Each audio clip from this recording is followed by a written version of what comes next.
Bueno, en esta segunda parte vamos a estar viendo las vías parenterales. Vamos a empezar por la vía pulmonar. La vía pulmonar es una vía de administración de medicamentos en donde se aprovecha el revestimiento alveolar, que es muy permeable, pero a la vez solamente es accesible para cierto tipo de compuestos, como por ejemplo los gases terapéuticos y los aerosoles. Posee la ventaja de al ser la velocidad de absorción muy elevada, entonces las concentraciones administradas se encuentran muy rápido en la sangre. Así también la eliminación de sustancias, entonces es por esta vía, entonces también es bastante rápida. Entonces eso constituye una ventaja. La desventaja es de que no todas las veces se puede utilizar, y en el caso de gases terapéuticos, que generalmente son anestésicos, gases anestésicos, entonces se necesita de una maquinaria accesoria como para realizar anestesias inhalatorias. Eso es con respecto a la vía pulmonar. Luego vamos a ir a las tres vías parenterales que son la intravenosa, la subcutánea y la intramuscular. Para eso tenemos que dar algunas consideraciones con respecto a las agujas que se utilizan para la extracción de los tejidos. Bueno, acá vamos a ver, vemos que tenemos diferentes tipos de agujas y cada una tiene el calibre, ¿sí? Y acá es el calibre con respecto al diámetro, entonces es inverso, ¿sí? Cuanto mayor sea el calibre, esto que dice 27G, 25G, es el calibre, ¿sí? Cuanto mayor sea el calibre, el diámetro es menor. O sea que cuanto mayor sea este número, va a ser más finito el diámetro de la aguja. Entonces, la elección de qué tipo de aguja vamos a utilizar va a depender de acuerdo al paciente y de acuerdo al medicamento que vamos a utilizar. También muy importante es el ángulo de inyección. Vamos a ver de acuerdo a qué vía queremos utilizar, entonces también vamos a ir entonces introduciendo nuestra aguja. En el caso de la vía intradérmica, ¿qué es lo que se quiere hacer? Se quiere depositar el medicamento en el espesor de la piel. En el caso de la vía subcutánea, se debe inyectar la aguja en un ángulo de 45 grados de manera a aprovechar el tejido subcutáneo. Para la vía intramuscular, la inyección suele ser bastante profunda, 90 grados en el tejido muscular, aprovechando entonces el espesor de la masa muscular. Y en el caso de que queramos utilizar la vía intravenosa, entonces introducimos lentamente para poder incorporar entonces el medicamento en el torrente sanguíneo. Entonces, para tener en cuenta. Bueno, nos vamos entonces a la vía intravenosa, en donde depositamos entonces los medicamentos en el torrente sanguíneo, en el torrente venoso. Las ventajas: es bastante útil cuando se desean efectos inmediatos, concentraciones sanguíneas exactas o una gran velocidad de presencia de fármaco en la sangre.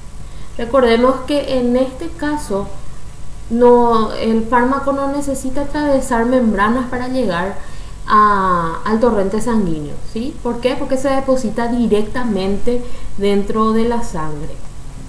Entonces, ¿eso qué hace? Eso nos da entonces la ventaja de que no se pierde ni un poquitito de la dosis administrada.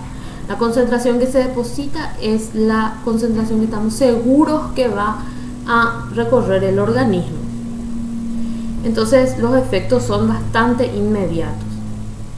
También se diluyen muy rápido los fármacos en la sangre, y también otra ventaja es que esta vía permite la inyección de sustancias irritantes. ¿Por qué? Porque la sangre tiene un poder tamponante.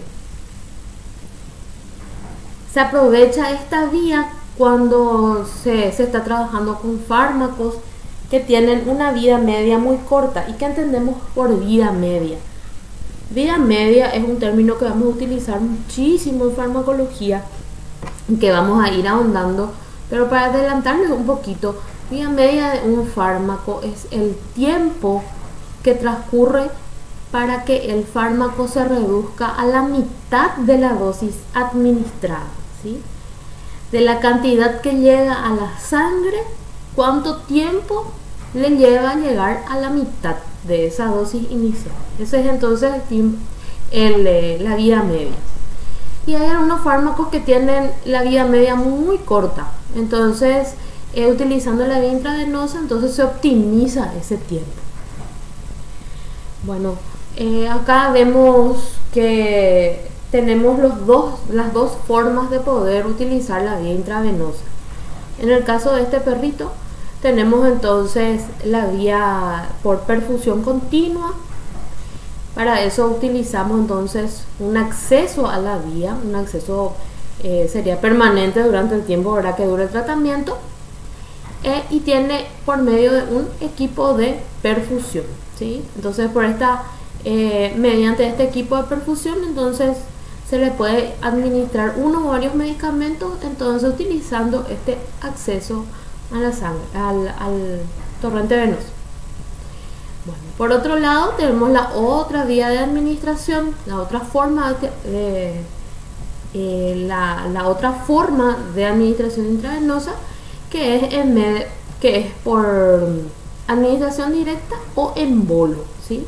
Cuando se dice administración directa o en bolo, entonces, ¿qué es lo que estamos diciendo? Estamos diciendo de administrar la dosis calculada, pero en una o en dos veces. Entonces ahí hablamos de una administración en bolo.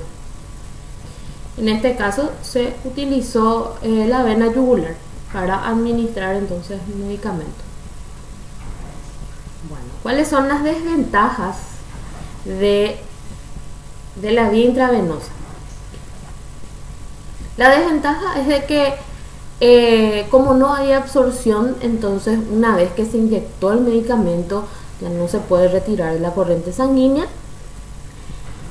Y esto trae también de la mano de que si es que el animal es o alérgico o si es que va a tener una reacción adversa, entonces estas reacciones tóxicas van a ser instantáneas y van a ser graves también. Entonces estas son algunas desventajas que podemos encontrar.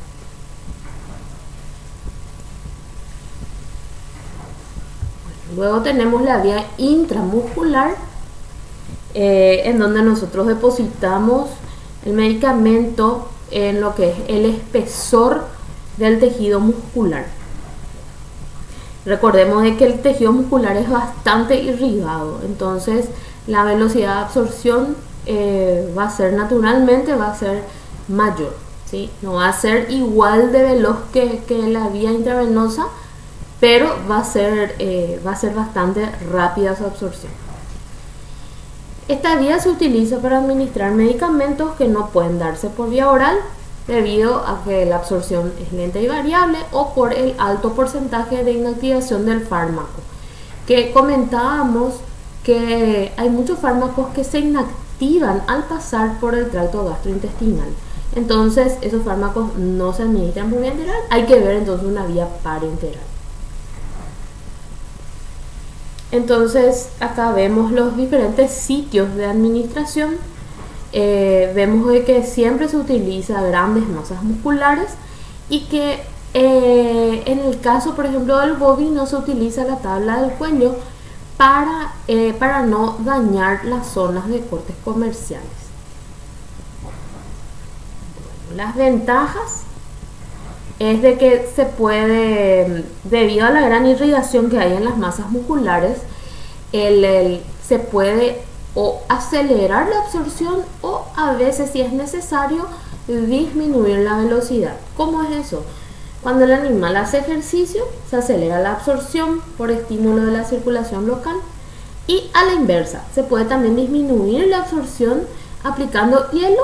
Entonces, cuando aplicamos hielo hacemos una vasoconstricción y por ende, entonces la absorción se va entonces enlenteciendo.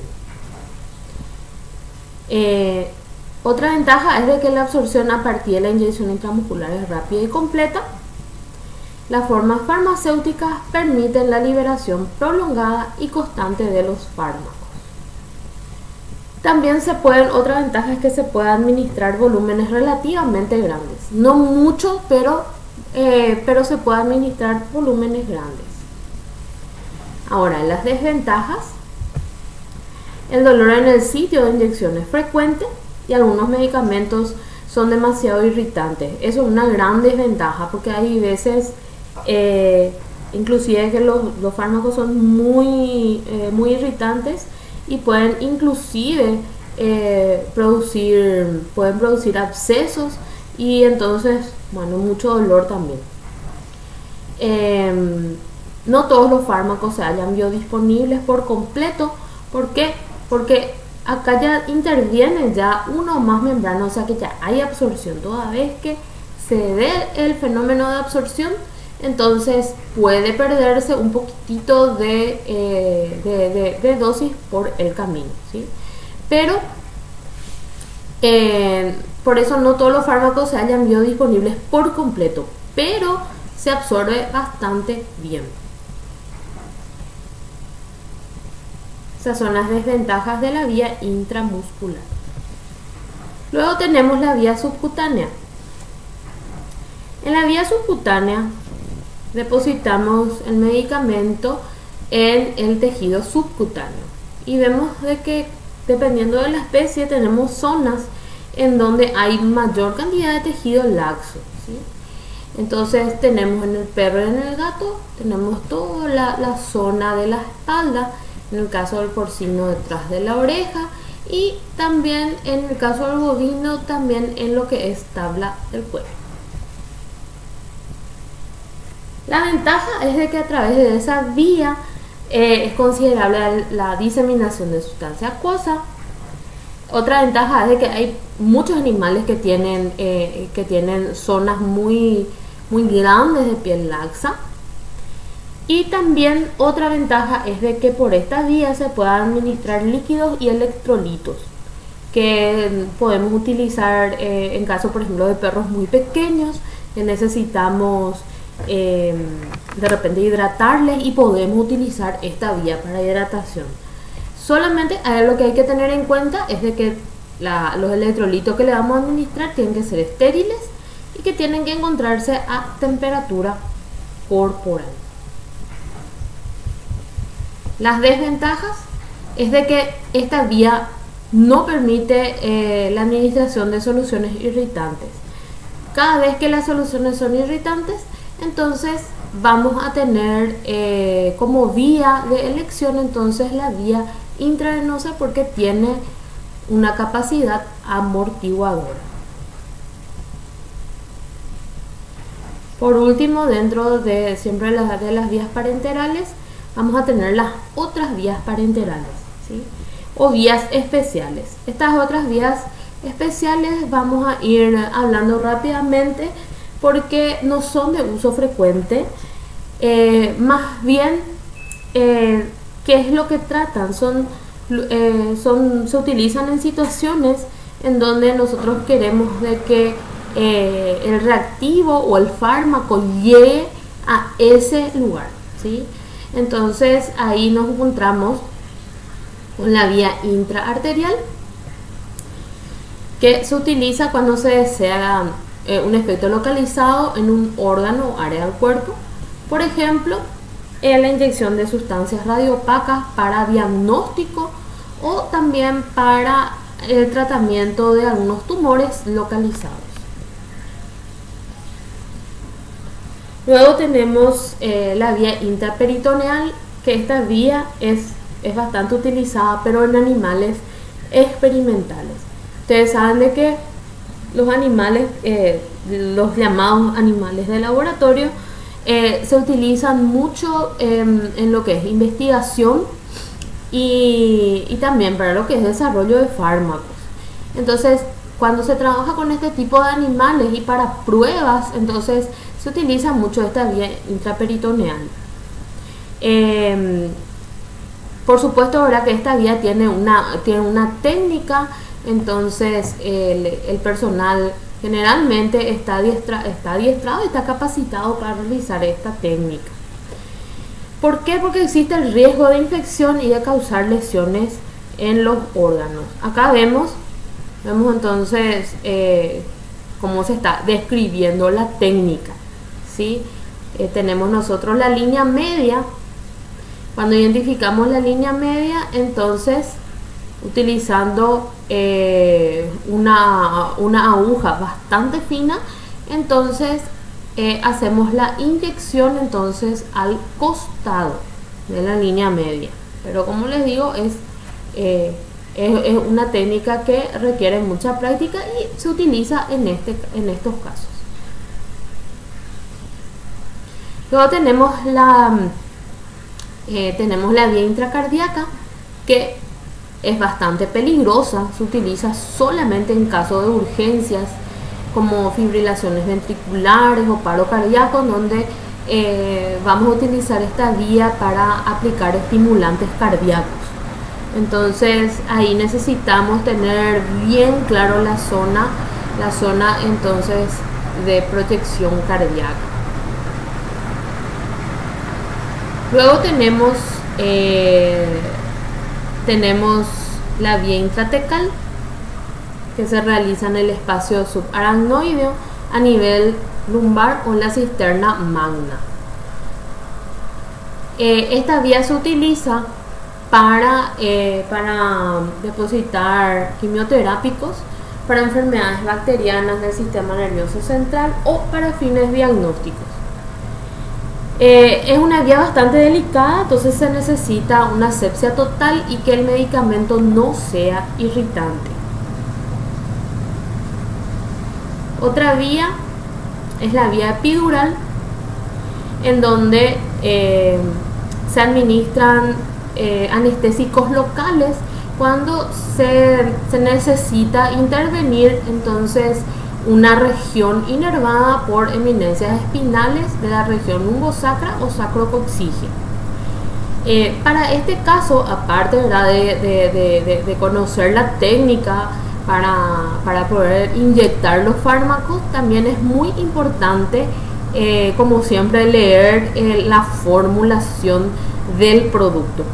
Mucho ojo, atender de que no tenga adrenalina. ¿Por qué? Porque la adrenalina causa vasoconstricción y puede causar daño medular por isquemia. Bueno, entonces hasta aquí llegamos. En la tercera parte vamos a hablar de las vías tópicas.